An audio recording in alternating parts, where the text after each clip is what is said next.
Hello friends, Vardhan academy में आप सभी का स्वागत है। दोस्तों, आज की इस वीडियो में हम लोग सुपर टेट की तैयारी किस तरीके से करें इसके बारे में हम लोग बात करेंगे। और ये स्पेशली उन लोगों के लिए है जो लोग मतलब सेल्फ स्टडी करना चाहते हैं, ठीक है। और देखिए, जो तरीका मैं आज आपको बताऊंगा, इस तरीके से आप लोग अगर पढ़ेंगे तो 110% आप लोगों के मार्क्स बहुत अच्छे आएंगे।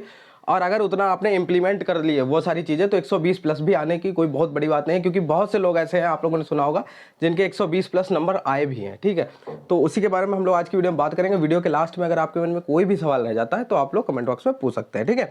तो सबसे पहले देखिए, कोई भी किसी भी परीक्षा की तैयारी करने से पहले उसका सिलेबस आपको एग्जैक्ट पता होना चाहिए। और इसी सिलेबस के अकॉर्डिंग मैं आपको बताऊंगा कि किस तरीके से आप लोग तैयारी अभी से स्टार्ट कर दीजिए, क्योंकि एक उम्मीद है कि शिक्षक भर्ती जरूर आएगी। और बाई चांस अगर सिर्फ 17,000 वैकेंसी आई तो फिर यहाँ पे जो कंपटीशन हो जाएगा वो बहुत ज़्यादा यहाँ पर टफ होने वाला है, ठीक है। हालांकि एक उम्मीद है कि वैकेंसी थोड़ी बढ़कर ही आएगी, ठीक।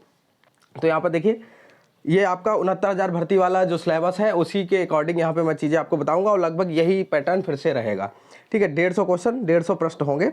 और यहाँ पर देखिए, मेन चीज़ यहाँ पर ध्यान देने वाली है कि भाषा में देखिए, हिंदी, संस्कृत व अंग्रेजी, विज्ञान, गणित, पर्यावरण एवं सामाजिक अध्ययन, कक्षा 12 स्तर तक, ठीक है। ये 12th लेवल तक का ये चीज़ें पूछी जाएंगी, ठीक है। और जो दूसरा पार्ट है उसमें शिक्षण कौशल, बाल मनोविज्ञान, सूचना तकनीक, जीवन कौशल प्रबंधन एवं अभिवृत्ति, ये डीएलएड पाठ्यक्रम स्तर तक, ठीक है। तो यहाँ पर देखिए, जो सीडीपी का जो पोर्शन है वो पूरा का पूरा आपका डीएलएड, मतलब जो डीएलएड आपका हो रहा है या बीटीसी कह लें, ठीक है, उसके पाठ्यक्रम के स्तर तक ही आपका पूछा जाएगा, ठीक। कई बार मैं बताता हूँ कि सीडीपी के लिए डीएलएड के जो चारों सेमेस्टर की जो बुक्स है वो बेस्ट होंगी, तो कई लोग इस बात को नहीं मानते हैं, ठीक है। तो यहाँ पर आप लोग स्पष्ट रूप से देख सकते हैं, स्पष्ट तरीके से यहाँ पे चीज़ें लिखी हुई हैं। और ऊपर आप लोगों ने देख लीजिए 12th स्तर तक लिखा है। अब देखिए हिंदी, संस्कृत तथा अंग्रेजी, ये देखिए 40 नंबर्स की आती है, और 40 नंबर में 20 नंबर की हिंदी आती है, 10 नंबर की अंग्रेजी और 10 नंबर की संस्कृत, ठीक है। मतलब 20 नंबर की हिंदी आती है, ठीक है। पहले इसको एक बार हल्का हल्का देख लेते हैं। विज्ञान में आपका 10 नंबर, गणित आपका 20 नंबर आएगा, पूरे यहाँ पे टॉपिक्स भी लिखे हैं कौन कौन से हैं। पर्यावरण एवं सामाजिक अध्ययन में कौन कौन से टॉपिक हैं, सबसे ज़्यादा पोर्शन यही है, सबसे बड़ा अगर पोर्शन देखा जाए इसमें आपका भूगोल भी है, इतिहास भी है, पॉलिटी भी है, इकोनॉमी से भी क्वेश्चन है, ईवीएस से भी है, तो बहुत बड़ा पोर्शन ये माना जाता है, ठीक है। तो यहाँ पर ये हो गया। इसके बाद है शिक्षण कौशल, 10 नंबर का शिक्षण कौशल आएगा। इसमें देखिए शिक्षण कौशल की विधियाँ, ये सब चीज़ें यहाँ पे दी गई हैं। बाल मनोविज्ञान 10 नंबर का है। और इसी तरीके से सामान्य ज्ञान, समसामयिक घटना, मतलब करंट अफेयर प्लस जीके, ये आपका 30 नंबर का है। तार्किक ज्ञान, मतलब आपका जो रीजनिंग है वो 5 नंबर का है। सूचना तकनीक, ठीक है, इसमें आपके 5 नंबर होगा। जीवन कौशल प्रबंधन एवं अभिवृत्ति, ये 10 नंबर का है। मतलब जो सीडीपी का आपका पोर्शन है वो आप लोग देख सकते हैं, 10 नंबर यहाँ पे है, ठीक है, सॉरी 10 नंबर यहाँ पर हैं आपके सीडीपी में, और 10 और 10 ये, ठीक है, 10 ये 10 ये, तो टोटल 30 नंबर की आपकी सीडीपी आएगी, ठीक। 30 नंबर आपकी सीडीपी आएगी, 20 नंबर की हिंदी आएगी, तो ये 30 20 50 हो गए। करंट अफेयर प्लस जीके आपकी 30 नंबर की आएगी, 70 नंबर ये, सॉरी 80 नंबर ये हो गए। और 20 नंबर की आपकी गणित आएगी, ठीक है, गणित। तो 150 में, ठीक है, 150 में आपके 100 नंबर ये सिर्फ 4 चीज़ों से यहाँ पर कवर हो रहे हैं आपके, ठीक। तो मेन चीज़ यही है कि आप लोग, जो लोग भी अभी स्टार्ट करना चाहते हैं, उन लोगों के पास अभी समय है, क्योंकि उम्मीद यह है कि प्रथम कैबिनेट बैठक के बाद यहाँ पे वैकेंसी आएगी। तो ऐसे में अभी का जो 1 महीने का अपना टारगेट आप लोग बनाइएगा, ठीक है। अगर आप चाहते हैं कि आपके 120 प्लस आए तो आपको एक टारगेट बनाना चाहिए कि आपको इन 4 चीज़ों को 1 महीने तक अच्छे से इसको थोड़ा सा इसको समय दीजिए, ठीक है। ये 4 चीज़ें आपकी अगर अच्छे से आपकी कवर हो जाएंगी तो फिर बाद में जो 50 नंबर का है उसको कवर करने में बहुत ज़्यादा दिक्कत नहीं होगी। और अगर कुछ बचेगा भी 1 महीने के बाद इन 4 चीज़ों में से, क्योंकि ये 4 जो सब्जेक्ट हैं ये आपके 100 नंबर यहाँ पे कवर करेंगे 150 में, ठीक है। कुछ बचेगा वो भी आसानी से हो जाएगा, लेकिन एक टारगेट बना के आपको चलना चाहिए। उसमें आपको हिंदी, गणित, तो ये हो गए 20 40 नंबर। और इसके बाद आपका हो गया सीडीपी 30 नंबर की हो गई, ठीक है। और आपका 30 नंबर में जीके और करंट अफेयर में लगभग 26 क्वेश्चन आते हैं, 3 से 4 क्वेश्चन जो है वो जीके के होते हैं। तो इस तरीके से आप अगर तैयारी करेंगे तो आपके 110% जो आपका जो स्कोर होगा वो बहुत ही अच्छा होगा, क्योंकि जो मेन सब्जेक्ट है वो आपके कंप्लीट हो चुके होंगे। और यहाँ पर देखिए, जैसे यहाँ पर देखिए गणित में भी आपको देखिए तैयारी करते समय आप लोगों को अपना टॉपिक जो यहाँ पे दिए गए, जैसे अंकीय क्षमता, गणितीय संक्रिया, ये जैसे आपके सामने सिलेबस होगा तो इसको देख के आप तैयारी करिए, कहीं से भी करिए। मैं ये नहीं कह रहा हूँ कि मैं पढ़ाऊँ वहीं से आप पढ़िए, इसके अलावा भी आप लोग कहीं से भी चाहें तो पढ़ सकते हैं, लेकिन टॉपिक वाइज पढ़िए, जैसे सामने आपके लगा हो। और हर एक चीज़, जैसे साइंस में आपको बाई चांस पढ़ना है तो गति और बल पढ़ना है, तो आप गति और बल ढूंढें और जहाँ से भी पढ़ सकते हो उसे एक दिन में अच्छे से अपना 1-2 घंटे जो भी साइंस को दें उसमें आप लोग गति और बल को खूब ढंग से पढ़ें। इसी तरीके से गणित है, विज्ञान है, पर्यावरण है। पर्यावरण के लिए मैं आपको बता दूं, पर्यावरण और जो सामाजिक अध्ययन मतलब जीएस प्लस ईवीएस है, इसके बारे में लोग कहते हैं कि सर ये आएगा सिर्फ 10 नंबर में, लेकिन इसमें पूछा सब कुछ जाएगा। जीएस में मतलब आपकी इतिहास, भूगोल और पॉलिटी और इकोनॉमिक्स और ईवीएस, ये सारी चीज़ें मतलब पर्यावरण, ये सारी चीज़ें यहाँ पर पूछी जाएंगी। तो इस तरीके से अगर पढ़ेंगे तो सिर्फ जीएस ही कंप्लीट करते रह जाएंगे। तो इसके लिए आप लोगों को बहुत ज़्यादा पढ़ने की ज़रूरत नहीं है, क्योंकि ये सिर्फ 10 नंबर में आएगा।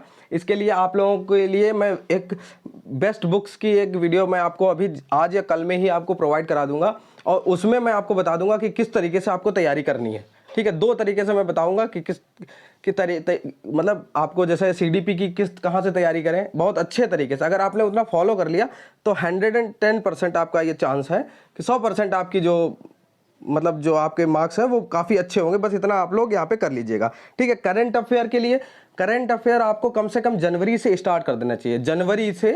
जनवरी से पढ़िए, जनवरी, फरवरी, मार्च, क्योंकि एक तरीके से एक उम्मीद है कि अगर मई में अगर यहाँ पर नोटिफिकेशन आ गया, ठीक है, तो जून या जून के लास्ट तक यहाँ पे परीक्षा भी हो सकती है। ठीक है, तो जनवरी से पूछा जा सकता है।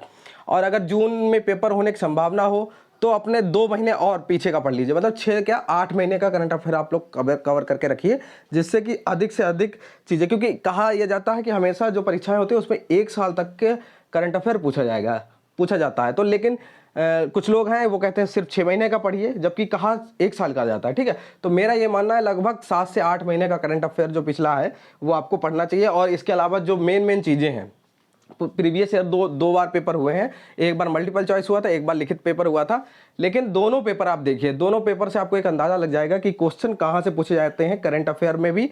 और इतिहास, भूगोल, नागरिक शास्त्र, इन सब का अगर देखें तो इस तरीके देखिए, जैसे यहाँ पर देखिए ये वाला पोर्शन जो है सामान्य, इधर देखिए पर्यावरण एवं सामाजिक अध्ययन, इसमें जो मेन टॉपिक है सिर्फ उन्हीं को उठा के पढ़िए। पूरी आपको इतिहास, भूगोल ये सब नहीं पढ़ने की जरूरत है।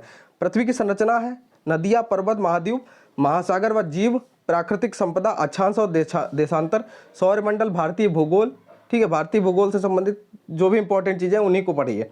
भारतीय स्वतंत्रता संग्राम, भारतीय समाज सुधारक, भारतीय संविधान, हमारी शासन व्यवस्था, यातायात एवं सड़क सुरक्षा, भारतीय अर्थव्यवस्था एवं चुनौतियाँ, हमारी सांस्कृतिक विरासत, पर्यावरण संरक्षण। ठीक है, पर्यावरण संरक्षण, प्राकृतिक आपदा प्रबंधन। तो जो इंपॉर्टेंट इसमें तो टॉपिक भी दिए गए कि किन टॉपिक को आपको फोकस करना है, तो उन्हीं चीज़ों को आप लोग यहाँ पे फोकस करिए। पूरी की पूरी किताब पढ़ने की, जैसे हिस्ट्री, ज्योग्राफी, पॉलिटी में क्या करते हैं, बस पूरी किताब उठाई और पढ़ने लगे। बहुत से लोग ये करते हैं, हार्ड स्टडी बहुत अच्छे से करते हैं लेकिन स्मार्ट स्टडी पर ध्यान ही नहीं कर देते।